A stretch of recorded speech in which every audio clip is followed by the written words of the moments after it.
Hello, everybody. Welcome back to Unpolished Gems, the show where we watch movies we think are underappreciated. I am John Carl Barth, the founder of Neurokina Productions. And I am Darren Logue. I talk about comics and video games that I collect. My name is Shane McCarthy. I myself also a YouTuber operating under the name Snarky McCarthy. And in case any of you guys have seen me before, I do sound different because I'm currently getting over a really sore throat, but hopefully I'm still competent enough to talk, or at least not to go into massive coughing fits. And also, I've been rather inactive on YouTube, but Well, you still live stream sometimes. if I eventually make a video addressing that situation in the future, but that's another discussion. So, first off, I would like to apologize for a couple things. First of all, if I seem out of it, I am operating on not very much sleep right now. I know I usually hem and haw a lot and have trouble finding my words, but if I'm especially bad this time around, that's why. Also, you may have noticed the audio isn't as good this time around. That's because my Zoom recorder is low on battery, and it happens that I am completely out of AA's at the moment, so we're just using the camera mic. Winging it. Anyway, with that out of the way, we watched Certain Women, which is a 2016 film co-written and directed by Kelly Reichart, who's not a household name or anything, but she has a cult following of film nerds like myself, and has also made other films that are not super well known but have their own cult following, like Wendy and Lucy and Showing Up. Those are the only other two I've seen. Some that I can recall are also Meek's Cutoff, Night Moves. I know there's a handful of others, and actually on top of being a writer and director of the film, she also served as the editor, which is usually the type of responsibility she takes with most of her projects up to this point. Clearly, her work is ripe for the picking for Unpolished Gems.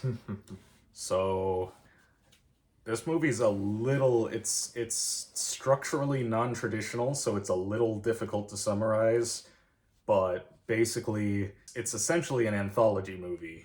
It's essentially three different stories of these three different women, I guess four arguably if you count both Lily Gladstone and Kristen Stewart, and they all take place in geographically around the same area, like the Northwest. I think it was supposed to be Montana. They cross paths at various points in the story. Yeah, like they intersect, but like each section of the movie is very much its own distinct thing. If I remember this correctly, I believe it takes predominantly Livingston, Montana, but also there is, I believe, Belfry mentioned at some point, especially because that's where I believe Lily Gladstone's character resides, and that's actually where she and eventually part of that plot is where eventually the paths coalesce. Mm-hmm. So obviously I have my own thoughts on the movie, but I'm really curious to hear you guys's, because this is kind of by its nature a movie that's really not for everyone. Hence why it's why it's an unpolished gem, so to speak, why it's not super well known. So what did you guys think? Well, I definitely think it's not the easiest to follow if you're trying to watch it casually. However, I definitely enjoyed the camera work. It had some beautiful establishing shots. Mm-hmm. And the way it was acted definitely felt in tone with how it was shot. Mm-hmm. So regarding for me, like, this is actually my first ever experience with the Kelly Reichart film, which is funny because this is just in case ever like a Sam Houston State University professor, Grant Wiedenfeld's watching this, because eventually I took a class with him and he eventually showed me and other classmates Wendy and Lucy, but unfortunately I never really watched it in full, so apologies sir, that was not your fault, that was entirely mine. I also I found out apparently because Kelly Reichart usually has trouble like getting projects funded because they're not exactly the most commercial things ever. So No kidding. So in her spare time, she's actually a film professor. And to add on to that, for first impressions at least, because it potentially might change over time, if there's a comment posted regarding updated thoughts, that'll be self-explanatory, but I would say for the moment being, I liked it. And in fact, he said co-written. This is actually, the script was solely written by her, but this is an adaptation of select short stories from 2 different short story collections by a woman named Mail Malloy. I think that's how you pronounce her name. Okay. Half in Love, Both Ways is the Only Way I Want It are the collections, and the specific short stories are Native Sandstone, Travis B., and Tone. Oh, that's right, because it said screenplay by, and then it listed a couple other people. Did the author ever watch this film? If so, Is she even still alive? I mean, I doubt she's that aged. Now, of course, while I'm not that too familiar with Reichart's trademarks, there's clearly some things to take notice of when it comes to indie film stereotypes or trademarks, and of course, Reichart's. The one I know most about is, of course, she definitely loves herself a feminist piece and loves to focus particularly on women and seemingly in a lot of working class rural areas, at least from what I've been reading recently regarding her trademarks. And when it comes to indie film trademarks, this film definitely loves its very lengthy shot median. Mm-hmm. This movie would do pretty well in film festivals. I mean, it did. And actually, Gladstone herself got several awards nominations from awards ceremonies for her work. But we'll get there when we get there. So, I guess first off, I'm a little conflicted over whether or not, because I know we didn't spoil the last movie we reviewed, Ensemble, because that's a movie that it's best to go in blind to. This one, less so, but I'm still not 100% sure. Because, again, this is a relatively new series. We haven't really established any rules yet, so to speak. So, I mean, I guess we could always, put a spoiler warning at the front of the video and not necessarily make this, a no-spoiler show. And even then, I think this is a film that you need to watch twice to fully understand.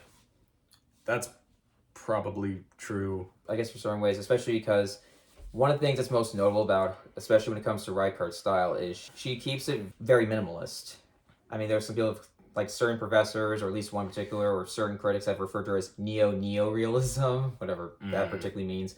And this is one that never exactly puts heavy emphasis on emotions or body language or facial expressions. They're recognizable, but they're not extraordinarily present. So this is one that for a more casual viewing could be missed, but potentially could be picked upon if you're more attentive, or if you decide to rewatch it again with a more critical or much more incisive eye. Okay, sorry, I kind of wasn't really done with what I was saying a second ago. Sorry, not that your comments are bad or anything. Feel free to, give your thoughts. But what I was going to say regarding spoilers is because I think it would be a little hard to describe what exactly I like about this movie if I didn't reveal certain plot details, which sounds weird on paper because this movie isn't super plot heavy, but then maybe perhaps that's also why I don't feel quite as bad spoiling it as I do with Ensemble, because that's a super plot heavy movie.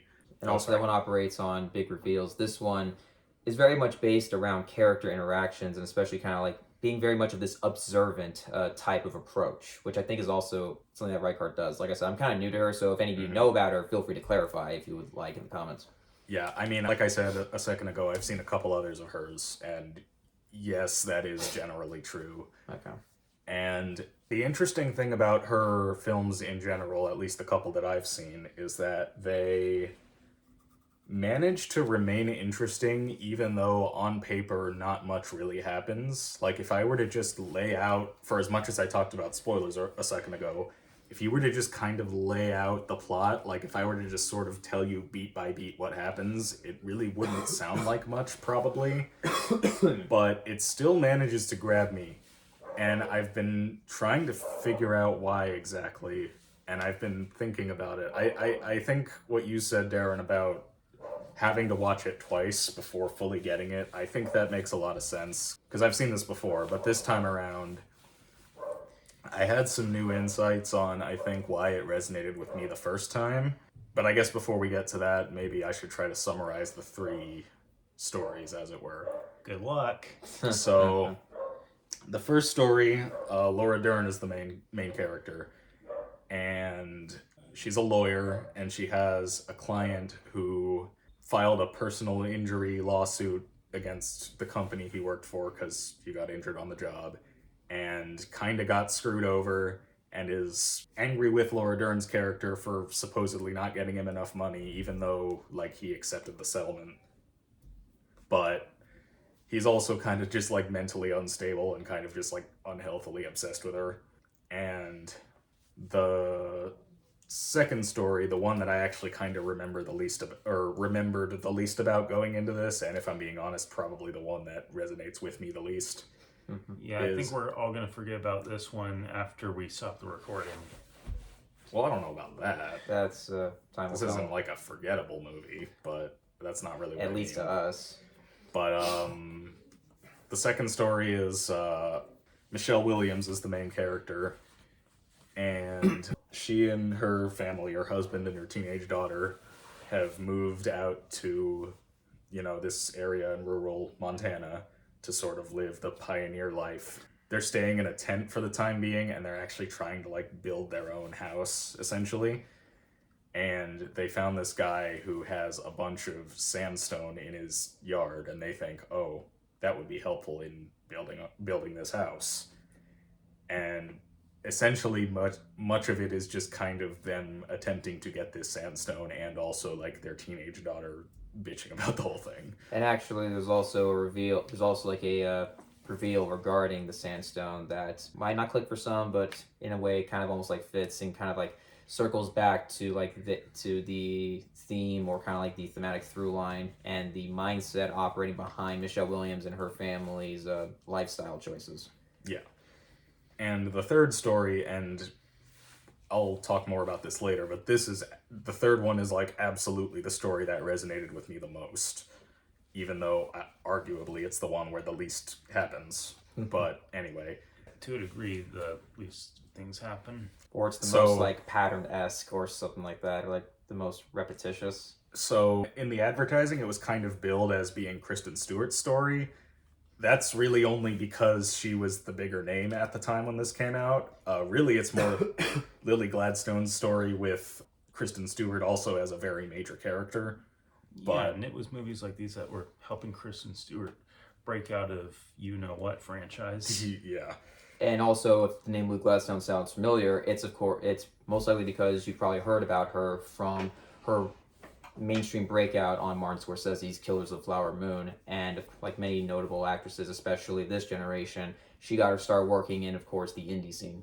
Yeah, this is from 2016, so nobody really knew who she was yet. But basically, she plays a character who works on a ranch, like tending horses and stuff, and she, by sheer happenstance, one day drives by this school where she sees a bunch of like people going, like adults going into the school like late at night, and out of sheer curiosity she goes in, and it turns out that they're taking a night class taught by Kristen Stewart about like school law, essentially.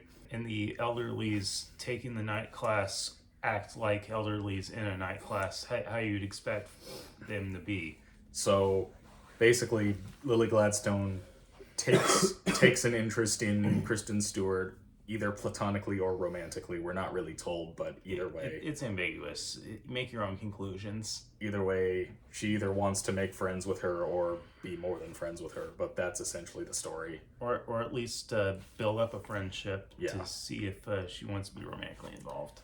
So that last story, my interpretation of it is that essentially Lily Gladstone's character lives a very solitary, very lonely existence.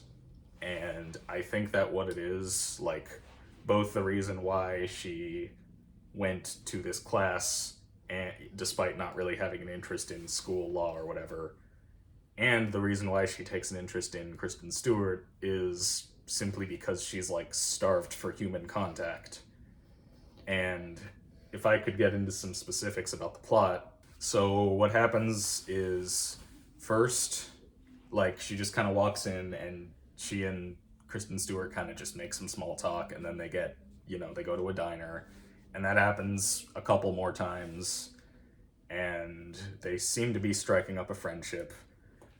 Also, Kristen Stewart mentions that, like, she hates the drive to her job because it's like 4 hours long. So anyway, one day she just sort of abruptly quits the class without much of a warning, and Lily Gladstone makes the 4 hour drive to go see her, and the interaction is kind of awkward. It's like, hey, I wanted to track you down because I know you're not teaching the class anymore and I didn't want us to never see each other again. And they just kind of stand there like, oh, okay, nice seeing you, bye, I guess. Yeah, it was pretty awkward and brief.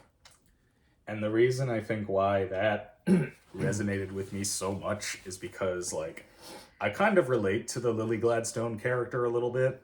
Like, I can see that. my lifestyle isn't nearly as solitary as hers, but, like, I'm still kind of a loner, and I'm still not great at making friends or especially romantic partners. And I've had times when I've, like, wanted to establish a connection with someone, either platonic or romantic, and it just didn't happen for one reason or another. Hey, at least you're friends with us. True. But because I feel like this kind of subverts the expectations of what you'd see in a movie, because, like, in her mind, her driving all the 4 hours out to see Kristen Stewart, in her mind it's probably some big romantic gesture at first, like in the movies, but once it actually ends up happening, you realize, oh wait, this isn't a movie, you know? Like, this isn't necessarily gonna end up with us riding off into the sunset together. And even some dialogue kind of alludes to that mindset as well. Yeah, when you make a long drive just to see someone, you have to question, is it worth it to do this long term? So, Just to see a person?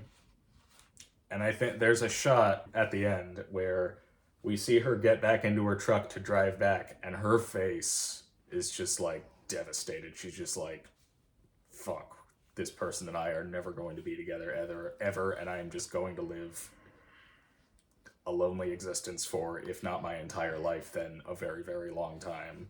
Or at least until she meets someone else. Well, yeah, but, like, The end of the film, I mean, we're going to go into spoilers, correct?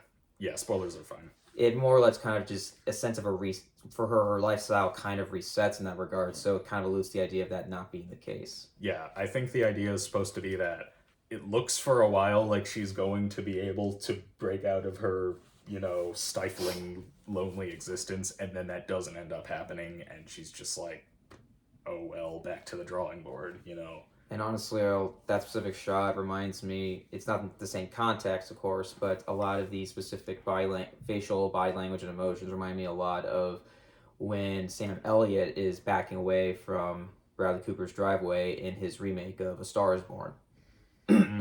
Yeah, I absolutely love that movie. I should watch that again at some point. Yeah, admittedly, the emotions were much higher there, but then again, that thing operated a lot more on much stronger, heavier theatrics than this does. This one's obviously more subdued by comparison, so got an unfair advantage, I guess you could call it.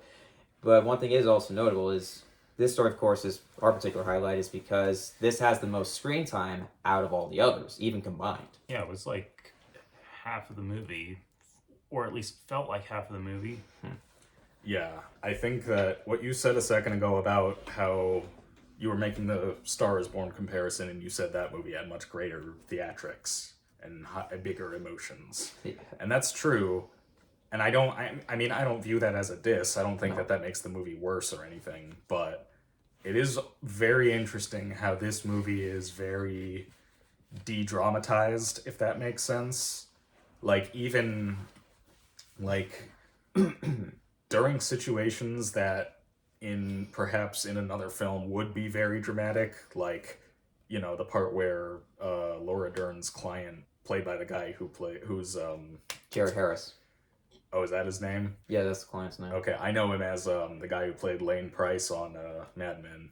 But anyway, he essentially, like, takes a hostage and holds him at gunpoint, and, like, that's a situation that both in another movie and probably also in the minds of the characters is this really tense moment, but, like, for somebody on the outside watching it happen objectively, like, it just kind of happens, you know? Like, if this were to happen in real life and you, for whatever reason, if this was happening in front of you, you'd probably be freaked out, but, like, if you look at it from a purely objective, non-emotional standpoint, it kind of just plays out in a way that's not especially dramatic. Like, I don't think subverting movie cliches was the entire point of this movie. I think that what they were going for was just portraying these things as real as possible, you know? Because I think the point is that this movie can be described as anticlimactic, but Yeah, I can see it as that. I think that's kind of the point, because life It doesn't always, like, real life doesn't follow a neat little narrative arc like a story does, you know? And there are many films of that variety that kind of fall into that situation. There's obviously like many day in the life films, and some could say a lot of Richard Linklater's stuff kind of fits that mold to some degree, or at least his more independently produced stuff. Mm-hmm. And that's not to say that, like, you know, movies that are less realistic, less detached, and more dramatic are bad. Not by any means. I mean, the last movie we reviewed, Ensemble, was by all means very melodramatic, and I think it was all the better for it. I think it worked extremely well for that type of story. But also, once in a while, I'm glad a movie like this comes along and reminds you, like, there's more to life than that, you know? If that makes sense. It does. Though I have to say, in a way, it almost kind of seems to embody that stereotypical mindset of what these small towns are. Just not really much happens, or they just seem to be kind of like, in a way, very isolating and rather mundane in their own existence themselves. Mm-hmm. And the film kind of embodies that, and the attention to detail is pretty accurate, because the closest thing to a modern technology they have there is their smartphones. The cars are otherwise like a decade or even older in terms behind the current model year, and also a lot of the infrastructure, like, I mean, very few of it looks particularly new. The newest thing looks like really just comes off new is the glass windows. Mm-hmm. The large glass windows. Other than that, a lot of it looks like it's like stuck in the 70s or 80s.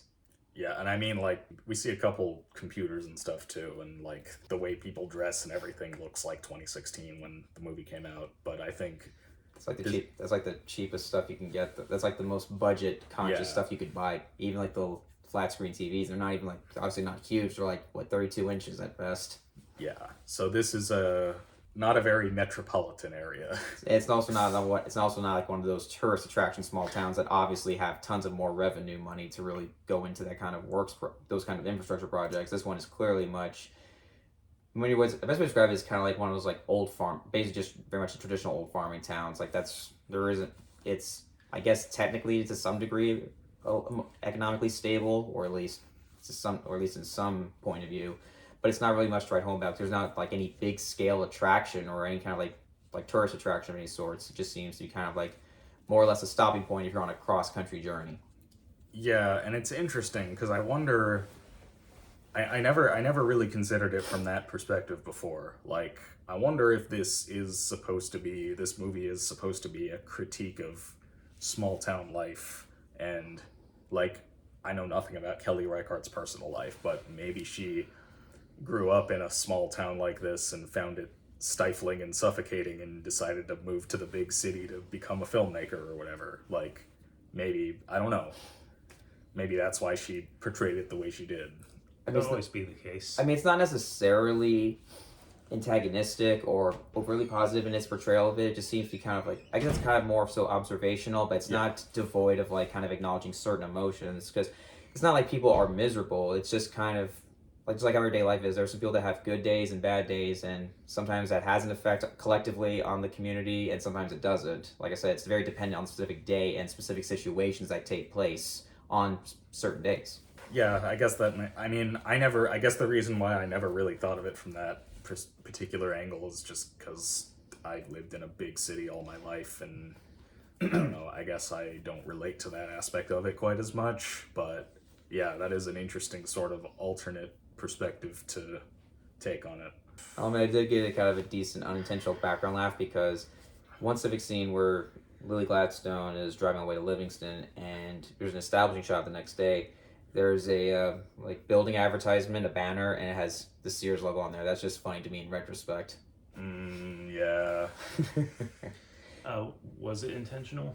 Well, no, because it's not Sears, focused. Well, Sears doesn't exist anymore, basically. It's not, even then it's only a background, it's not in focus. Yeah. Just something about that is just funny to me personally. Yeah. And also, there's one personal thing I want to give a glimpse to, and it's kind of silly. But when Michelle Williams' character introduced, she's smoking a cigarette while running. haha, irony. But when she gets rid of it, instead of just throwing it on the ground and stomping on it, she actually buries it in the dirt. So that's a plus. We have some disagreements on that, but at least it's better than accidentally causing a wildfire because you're at least suffocating the flames. Because oxygen is what incites the flames or expands them. Moving on. I'm trying to figure out mentally why the second story didn't work quite as well for me. Because the first story, I think, resonated because it's a kind of like outlandish situation, and even if it's like presented in a very undramatic way, it's still interesting. You still kind of want to find out what's next. There's also it's also not completely out of left field. There is a context given to it through the behavior of Jared Harris, and of course also the context according to it. It's just a case of a breaking point, and also it's not an overt. It's not like this massive scale. It's also a very small scale in terms of hostage situation. Okay, and the third story, I think I already said why that one resonated with me, because it's actually, I found it relatable in a kind of depressing way. But the second one, I mean, it's about some people trying to get some material to build a house. Yeah, because I think it's just that less happens. You know, it's a story that has a bit of male-child syndrome. But I think another reason or what came before and after are more exciting. I think another argument can be made also because, let's be honest, there's some degree of understanding or something that we can connect to when it comes to the first and third stories, because there's some kind of dramatic hook to it, especially when it comes to getting screwed over by your employer or this feeling of inadequacy, or at least we have some sort of understanding of these stories based around that. But when it comes to this idea of living off-grid or the pioneer life, that isn't really something that I don't think any of us can really connect to, correct? Yeah. Again, see, because again, we all live in a big city, so we live in a suburb, like we have some sort of connection to some specific modernization, and I don't think really any of us have had any kind of this idea or fantasy of wanting to build and like live off this gigantic piece of land. Mm-hmm. And for a multitude of reasons, obviously with my reasons, I mean that sounds extremely. I mean obviously the upfront cost is insane, and also upkeep is quite an exhausting endeavor when I have very specific goals that don't align with that. Sounds more like what people do when they retire. Yeah. Yes, I guess one way you could kind of look at that second story is maybe it's trying to like de-glamorize that pioneer life, portray it for what it really is, which is rough and not always pleasant. That might be what they were going for. Yeah, maybe. But I think also another problem is maybe this is a case where it being a bit too brief actually was an instance of it working against itself, because one could argue that it, in some ways, it almost feels a little bit too incomplete, or it just cuts off almost too early, especially because there's stuff they bring up, like interactions involving the daughter's brattiness. Mm-hmm. That doesn't really quite get elaborated on to like any further than besides a handful of back and forths. Like it doesn't seem to like tap into something else regarding her specific mindset or situation. That I think is a good point, because like when you look at even just from like a fundamental story structure standpoint, like usually, you know, if you look at a 3-act structure, the second act is usually the longest. So I guess maybe it feels a little lopsided, like that the second one is actually the shortest. And especially because they end up coming back around to it, and any kind of possible like emotional tensions are more or less cleared up, and so it feels very much happens off screen. And I mean, we're not asking for a case of like big theatrics or big conversations. Right? Really, I think what's basically for is at least a couple more moments that allow for this greater expansion of the conflicting mindsets and conflicting philosophies between between like the parents and their daughter. Mm. I do think that they should have spent more time on it. Then again, though, that might have meant having to shorten the third story, and I think the length of the third story is a lot of what makes it work, because, like, I think the fact that we see, for example, a lot of the drive that Lily Gladstone takes in order to find Kristen Stewart, like, really emphasizes just how desperate she is to find somebody to connect with, you know? And if that is very essential in driving the emotional core of it home. Yeah, like some of the moments that take a long time to happen, for lack of a better term, I think that they do serve a purpose. Like, for as much as I love this movie, like, I gave it a 4.5 out of 5 on Letterboxd. Like, for as much as I love this movie, it's not something that I can give a glowing recommendation to just about anyone, because for as much as I love it, I could easily see somebody watching this movie and just being bored out of their minds, and I would not blame them at all for it. Like, this is a movie that's super not for everybody by its very nature.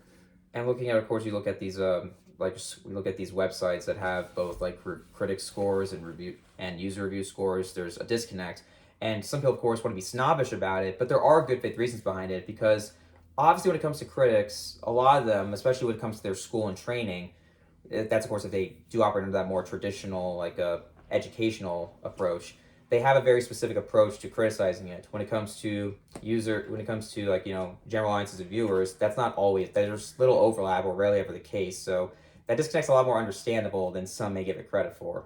Yeah, I think there's a little bit of this is, if I could go off on a slight tangent, I think that as far as like divisive movies like this that are that critics love and audiences don't necessarily, I think there's a little bit of snobbery on both sides. Like, I think that there's a tendency for the critics, or those who side with the critics, if you will, to view the dissenters as the filthy casuals, the unwashed masses, not nearly as intellectual as I am, etc., all that nonsense. And there's a tendency for the audience, or the people who side with the audience, to dismiss anybody who does like the movie and the movie itself as some pretentious snob. But, I mean, this is an instance in which, I don't think that that's ever fair, really. It isn't. And first of all, and second of all, in this and in many other cases, I can easily see both sides. I mean, there are good faith arguments for not being impressed by it, despising it, or being a fan of it. And honestly, when it comes to this, Kelly Reichardt's work, and honestly, and if this is really indicative of her other work, this is really as niche can get. Because at least, even with stuff that's technically more niche, or at least in the indie scene, like the Evil Dead franchise, or Quentin Tarantino's work, there's at least something that somehow, there's at least in those instances, something that I feel like kind of connects, or kind of clicks with some general audiences. Yeah, those are more genre films. They're more exciting. They also have a lot of they also seem to experiment more when it comes to personality and and also much more visually loud, or much more poppy, I guess you could say. There's a lot bit more of a heavy experimentation with style, whereas this almost feels in a way comparably documentary-esque. And of course, that documentary style can work, can have its appeal, but in other regards it can have its drawbacks, especially if some don't have patience, or if some people need particularly more elements for it to win over their, particularly musical score, which this thing only, for what I can recall off the top of my head, there's only one instance of that, and that's while Lily Gladstone's driving away after that big emotional sucker punch. Yeah.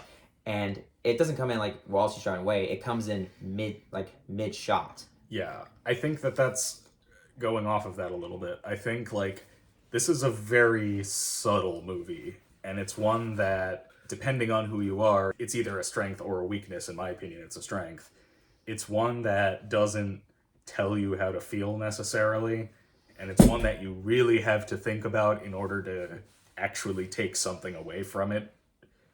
And I think that for me it works because probably the biggest example is it's what makes the Lily Gladstone section of the movie so devastating. Because you could have portrayed this in a more traditionally dramatic way, and it might have still been devastating. But the difference is that when it happens to Lily Gladstone in this movie, it is presented pretty much exactly the way that would happen to anybody in real life. When, there have been times when I've, say, maybe had romantic interest in somebody and they kind of just unceremoniously moved away and I never got to say goodbye, like in this movie, and it feels like kind of an anticlimax, and that fact makes it all the more devastating. And obviously this is real life, and the world doesn't stop just because you're in a crappy mood. Like you still have to go to work and act like everything's okay in a lot of cases. Yeah, it'd be weird if the world did stop because someone was having a bad day. And honestly, when it comes to like that specific interaction, I mean, there are times where I kind of felt that way where I'm actually talking to some people. Where like when I was in college, I used to talk to some people, and almost like I was striking a friendship with them, even at times getting their numbers. But after that, just nothing came of it. I never initiated anything, neither did them. We just kind of fell apart, or just kind of like fizzled away. Yeah, and that's again, felt crushing in of itself. And again, like unlike in your average movie, there's no dramatic music playing in the background. You don't break down crying most of the time. Life kind of just goes on, and that kind of makes it, even though you don't necessarily show it outwardly, it makes it all the more devastating, at least for me, that you have to kind of just pretend like everything's fine. Yeah. Or at the very least, like, keep your complaints minimal and, don't try not to bother people too much with your problems, And also, like, there's never a guarantee you're going to go through, like, this, like, sort of, like, real-life epilogue where you come across them years down the road and seem like all things are all good or anything along those lines. I mean, yes, sure, that could be more so the case because of today's social media, but that's not always a priority for some people. Especially because, once again, we have our own lives, especially as you get older. Who knows what path you're going to go down to. Busy with your career, raising a family, retirement, or anything along those lines. Yeah, and I think... because really, Laura Dern's story is the only one that has an ending like that. Mm-hmm. And I think that was deliberate because sometimes life is like that. Sometimes life does have happy endings, but not always.